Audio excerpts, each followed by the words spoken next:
Hello, my self Rishika. आज हम discuss करने जा रहे हैं Deepak fertilisers and petrochem corporation limited की जून 23 के रिजल्ट्स की।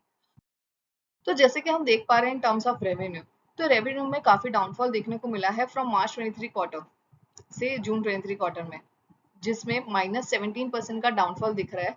और जहाँ पे रेवेन्यू बुक हुआ है इस क्वार्टर में बाय 2313 करोड़ का। और वहीं अगर हम देखेंगे जून 22 से जून 23 में, वहां पे भी अच्छा खासा डाउनफॉल देखने को मिला है बाय अराउंड 22, 25, 24%। 3031 बुक हुआ था, जो कि अभी 2313 हो गया। तो ये दर्शा रहे हैं कि दीपक फर्टिलाइजर्स के परफॉर्मेंसेस थोड़े डिक्रीज मोड में दिख रहे हैं। अब आगे के क्वार्टर्स में वो बाउंस बैक ले पा रहा है या वो वापस डाउनफॉल में है या यहाँ स्टेबलाइज कर रहा है, ये हम देखने वाली बात है। और अगर हम देखेंगे तो मेजर डाउनफॉल जो उनको जिस रेवेन्यू से हुआ है वो है उनका फर्टिलाइजर सेक्टर से, जहाँ -18% देखने को मिला है। केमिकल में -17% देखने को मिला है। उनका रियलिटी सेक्टर में एक अच्छा ग्रोथ देखने को मिला है बाय चेंज इन 14%। तो लेट्स सी कि ये केमिकल बिजनेसेस और फर्टिलाइजर में चेंज के बाद अगर रियलिटी इंक्रीज कर रही है तो ओवरऑल परफॉर्मेंस कैसा रह रहा है कंपनी का। अब हम प्रॉफिट्स की बात करेंगे, तो प्रॉफिट्स में हम देख रहे हैं जून 22 में हमने नेट प्रॉफिट आफ्टर टैक्स 14% पे बुक किया था, एंड जून 23 में वो घट के सीधा ही 5% पे आ चुका है। और मार्च 23 में वो था 9%। तो नेट प्रॉफिट में भी डाउनफॉल देख रहे हैं कंटिन्यूस बेसिस में। जून टू मार्च 23 में भी चेंज देखना, फॉर डिक्रीज बाय 5% और अब डिक्रीज बाय 4%। तो ये एक matter of sine of concern है कि प्रॉफिट्स में भी डाउनफॉल देखने को मिल रहा है कंपनी का। और जो कंपनी, जो सेगमेंट उन्हें सबसे ज्यादा प्रॉफिट्स देता है वो है केमिकल, जहाँ पे 27% का प्रॉफिट उन्हें मिलता है। बाकी सारे सेगमेंट रियलिटी फर्टिलाइजर, वहां पे उन्हें काफी लॉसेस में देखने मिल रहा है। रियलिटी में -38% देता है, फर्टिलाइजर -6% एंड अदर्स में -11। अब हम बात करेंगे इंपॉर्टेंट कॉस्ट की।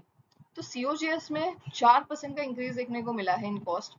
एम्प्लॉय कॉस्ट भी 1% से बढ़ गया, अदर एक्सपेंसेस भी 1% से बढ़ गए, एंड इंटरेस्ट एक्सपेंसेस भी 1% से बढ़ गए। ये सारे ही फैक्टर्स हमारे प्रॉफिट्स को इम्पैक्ट करते हैं। अब हम उसके मार्जिन को देखते हैं कि क्या हुआ है।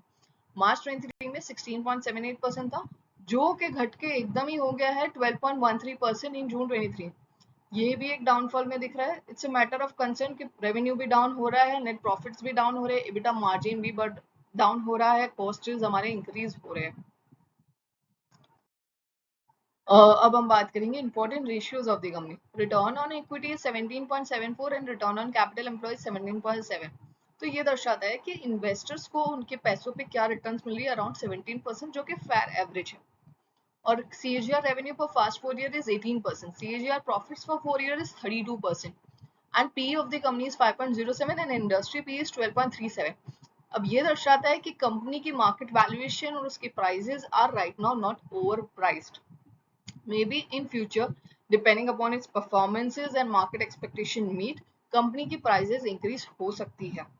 और अगर हम प्राइस चेंज, रिटेल इन्वेस्टर्स को दीपक फर्टिलाइजर से क्या मुनाफा बुक करने मिल रहा है, तो 1 मंथ में ओनली 3% का चेंज देखने को मिला है, 3 मंथ्स में -2.8 का दिखा है, 1 ईयर में -9.8। तो रिटेल इन्वेस्टर को भी कुछ खास मुनाफा इस कंपनी के रिटेलिंग से नहीं मिला है।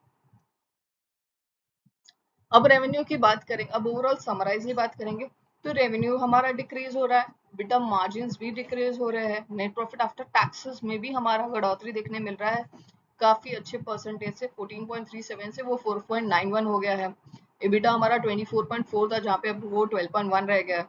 ग्रॉस मार्जिन अगर हम देखेंगे, वहां पे भी हमें घास बढ़ोतरी देखने को मिल रही है 37.2 से 26.4।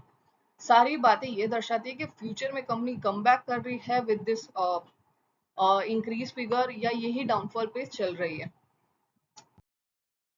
So thank you for watching me. Do like and subscribe my channel, The Number Talks by Rishika. Do share to your friends, and और नए रिजल्ट्स के वीडियोस देखनी है तो जल्दी सब्सक्राइब करो ताकि आपको सबसे पहले देखने को मिले।